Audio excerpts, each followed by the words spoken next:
Hi, I thought I would just make a video because I'm inspired to talk to the world.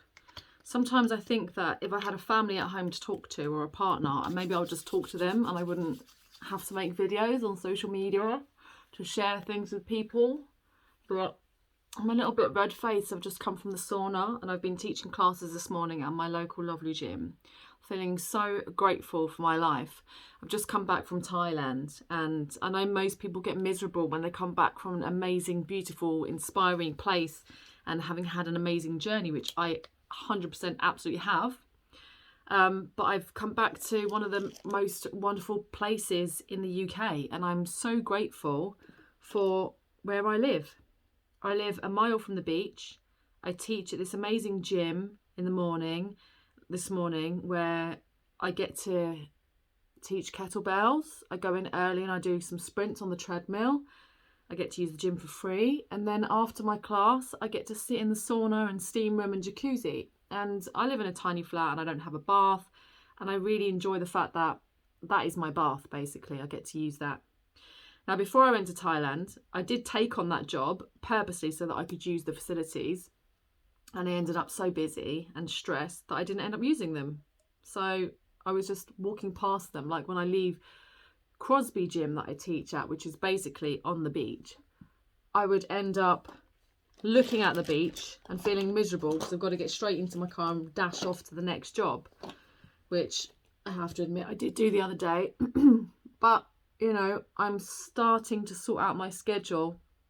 I decided in Thailand to sort out my life, and that is exactly what I'm doing. So it takes steps. I've been home for 1 week and I've given myself Thursdays. So Thursdays I teach my class and then I get to go in the sauna and stuff and enjoy that. And that's lovely because it's like, oh, I'm so creative. As soon as I give myself the opportunity to actually just sit and be and relax my body in a jacuzzi, my mind just goes nuts with ideas. And that's why I just wanted to make this video. My main thing I was thinking about was body image. And I had a moment where I was looking at other people's bodies and judging them, which is a natural human thing to do. We all do that. And I think the reason we judge bodies or we judge people for whatever reason is because we're judging them to know where we're at. The only way we can place ourselves and whether we fit in or whether we'll be rejected is by comparing ourselves to someone else. So we make that judgment to compare where we're at. And that is a natural thing because we want to fit in, we want to be accepted, we want to be part of the pack and, not rejected. So it makes absolute sense that we would do that. But what I do these days is I make that initial judgment and then I just watch it go past. You know, the same way I still have body image stuff myself, or I still have something with food might pop up and I just watch that emotion go past. I notice that certain times of the month it might be more prominent than others, or at times in my life when I call it my spiritual immune system. Say I've broken up with a partner, or I've had an argument with my daughter, or I've lost a job, or something's happened and my spiritual immune system is low, and those are the moments that I'm more likely to feel body imagey.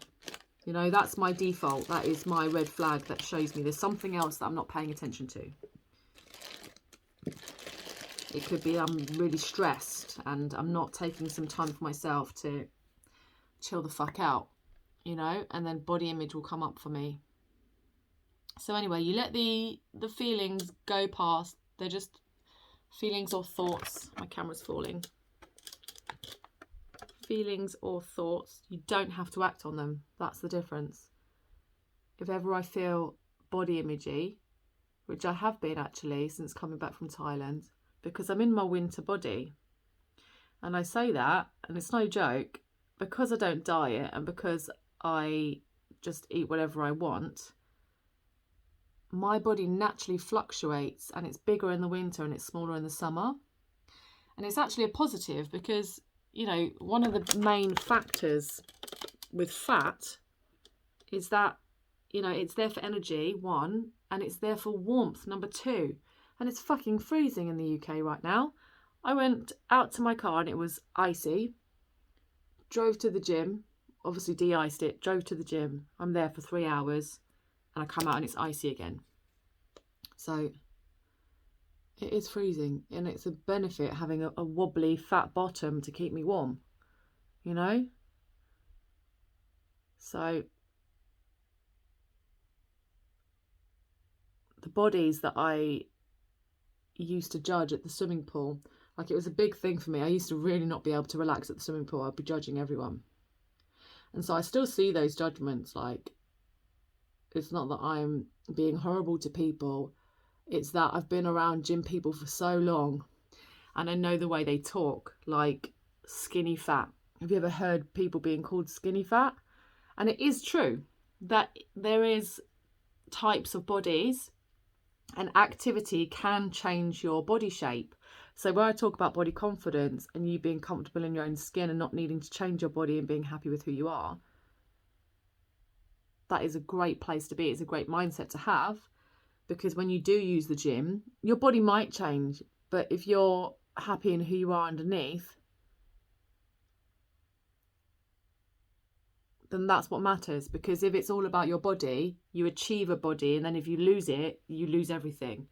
You know, if you are the beauty standards of the world today and you're applauded for it and everybody loves you, you get lots of outside validation, if you lose it, you know, whether it's your body changing or whether it's you aging or you get ill or injured or pregnant, whatever it is, if you're constantly being validated by outside and you don't believe you're enough from the inside, the outside people can take it away.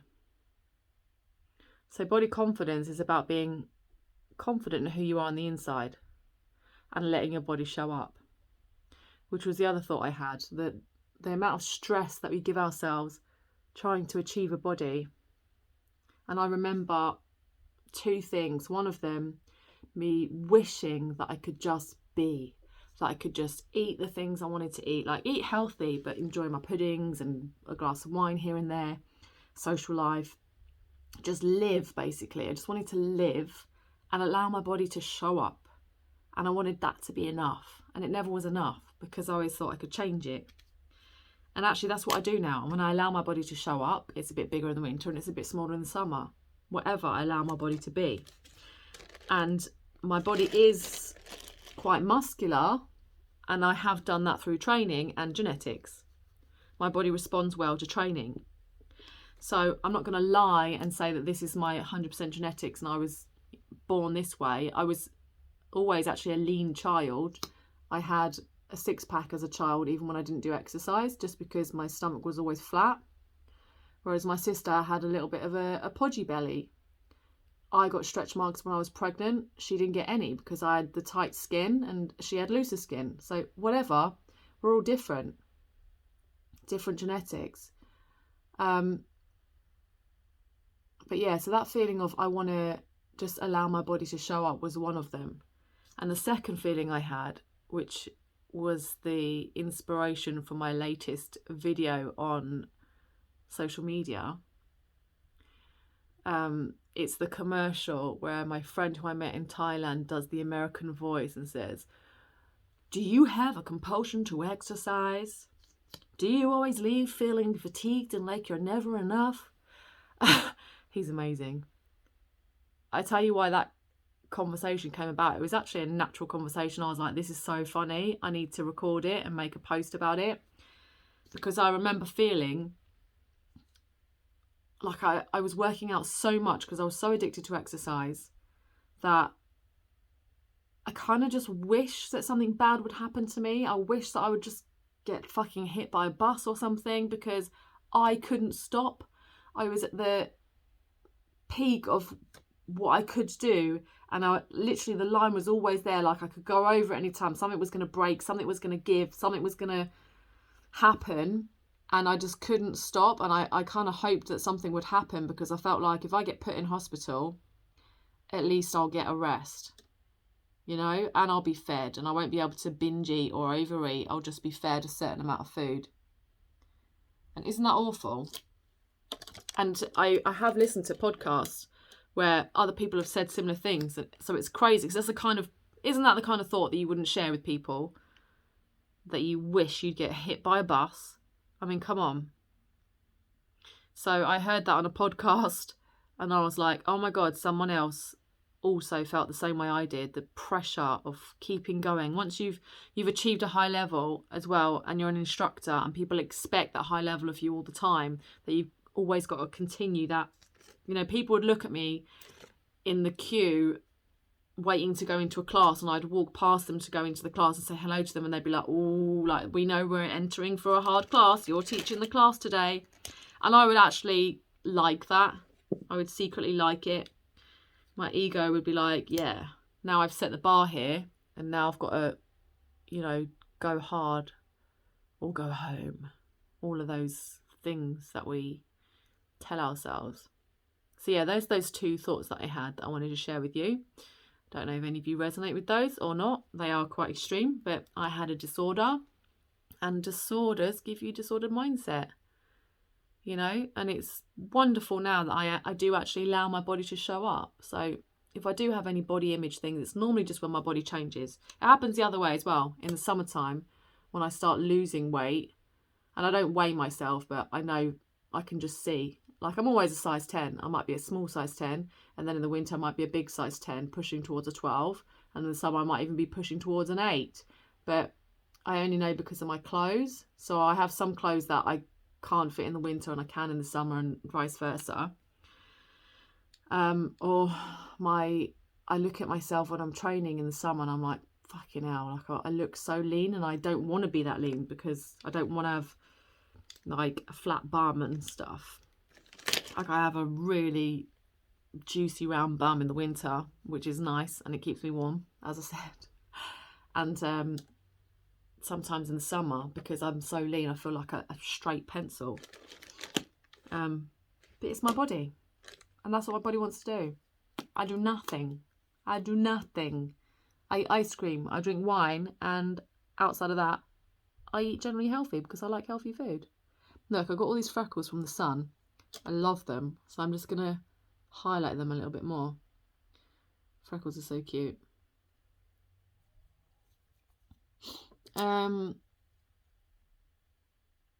That's probably really close for you, isn't it? Jeez, especially when the camera keeps moving. That must be really annoying. Sorry about that.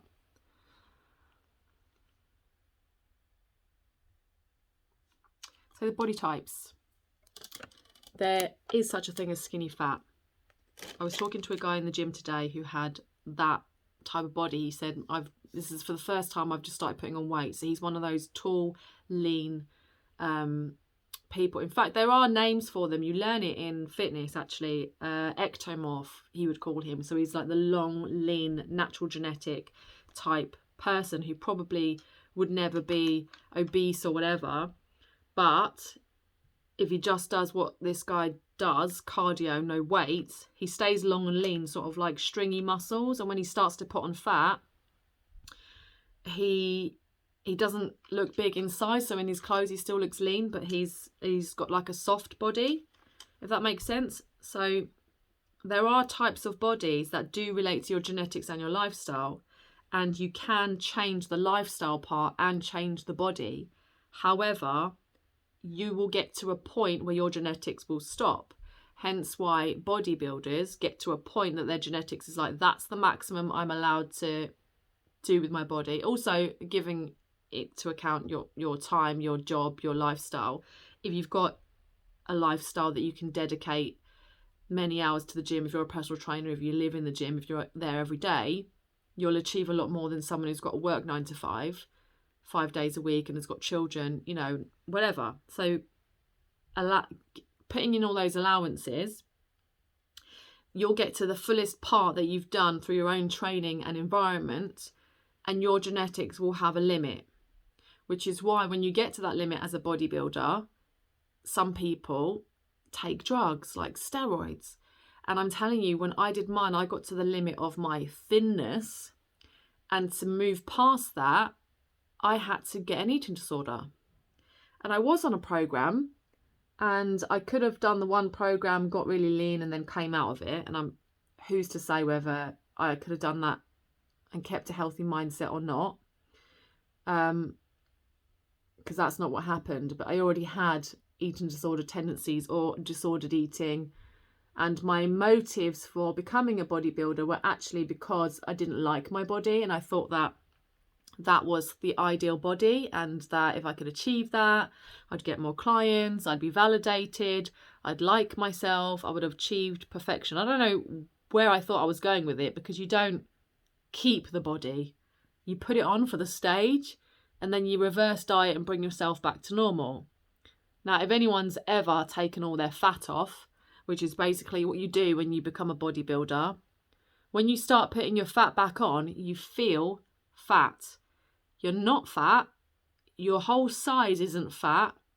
I could still pull up and down my jeans with the belt on without undoing it. But because I was so lean and hard with skin that's paper thin, you know, like even my cheeks, I couldn't do that with my cheeks. There was no fat there. Like I was really, I could see all the bags under my eyes because my skin was so sucked into my face. Once you start gaining a little bit of fat, you feel fat, and also you get a bit bloated. Certain types of food that you haven't eaten before. And when you're bloated, you can be, you know, I don't know if you've ever seen where you've got someone who's got a six-pack. One of my friends did this in Thailand, actually, and he just pushed out his belly. So it was a bloated belly, but you could see the six-pack on the top, but from the side it would look like a pregnant belly. So it would appear like a fat belly, but it's not fat, wobbly belly. It's a hard, swollen belly, you know? And all of that you've got to be able to handle. And I couldn't handle that because I thought I was my body. You know, being in this industry, being validated for my body for so long, it's like it became my identity. So it was never healthy for me to do that. But it's a journey that I went on, and it led me to where I am today. But the purpose of this video is to talk about the types of body and the amount of training that you can do so you can edit your body to an extent. Because I always say, let's not focus on the editing the body, let's focus on how you feel, who you are, your body confidence, i.e. your actual confidence inside, and what your body allows you to do, which is always a privilege if you've got an able body, and be grateful for that, and help you get a good relationship with food, your body image, and loving yourself from the inside, and knowing that you are not your body. But you can edit your body to an extent in the gym. You can see the people who just do cardio, and you can see the people who do weights. Yeah, if you look at different sports, it was the sport that chose the body. Sorry, the body that chose the sport, not the sport that chose the body. Yeah.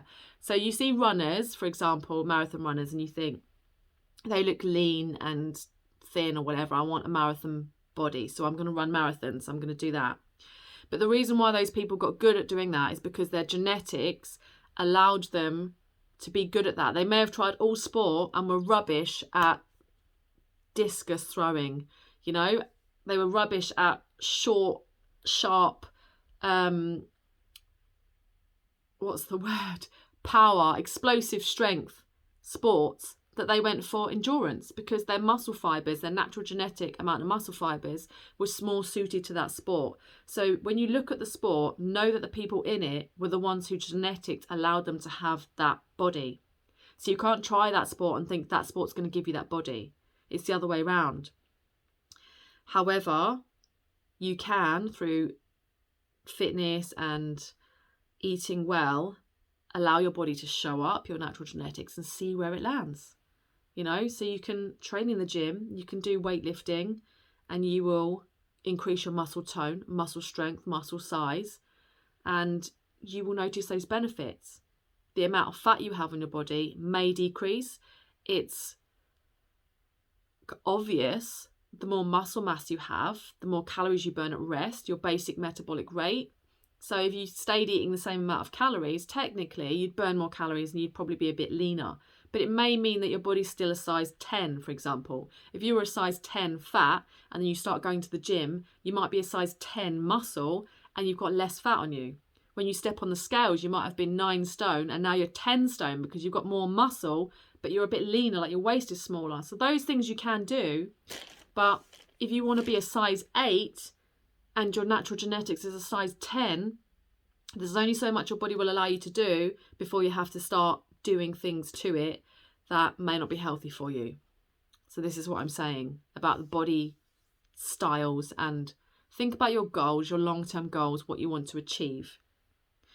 And mainly it was the conversation that inspired me, where this guy was just like, I'm you know, I'm bored and demotivated in the gym, which is the typical conversation. So I say, what are your goals?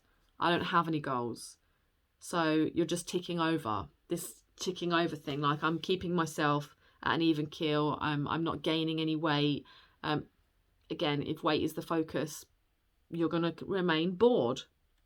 So give yourself a focus. If you love doing cardio, do cardio. But maybe if you're running for 30 minutes and you just keep running for 30 minutes and now you're gaining weight, it's because your body's got good at running for 30 minutes. You get good at what you do. If you sit at a desk every day for 8 hours and you don't move your body gets good at sitting at a desk. Your hip flexors are 90 degree all day long. They get good at being 90 degree and then they don't want to stretch. Does that make sense? So this guy who loves cardio, who runs for 30 minutes, if he wants to make progress and be motivated and driven and feel empowered when he's in the gym, maybe he needs to put his name down for half marathon. Maybe he could run longer than 30 minutes, or maybe he could try to run faster. So either of those, he's going to be working harder in that 30 minutes and he's going to be challenging his body. It's only when you challenge your body does it break, does it your muscle fibers tear, and then they build and grow in rest and you become stronger. Oh, someone was phoning me then. I hope that's not messed up my video. So think about what your goals are, what you want to achieve. Try not to think about it as your body image. Be happy in your body. And if you want help with that, I can talk to you about that. You can join my body confidence programs. It's about being happy in yourself, which has loads of other layers, because it's never really about your body. It's never really about the food. But if you want to enjoy your body and if you want to enjoy your fitness and have motivation and have goals, then let's look at what you're doing in the gym and your reasons why. What do you value as well? So if you'd like to talk to me about that, I'm doing a vision board on Saturday. You can get involved and join a vision board. Think about what your goals are, what you value, and then we can get them all there so you can see them. And every day you see your goals on the board. This guy in particular, if he wanted to run half a marathon, he could get pictures from Runners Magazine or whatever.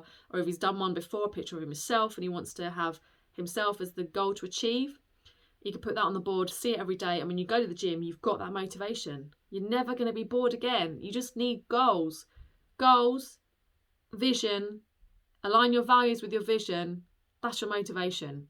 Boom. All right. Thank you for listening to me whilst I've put on my makeup for the day. And I will catch you guys later. Bye.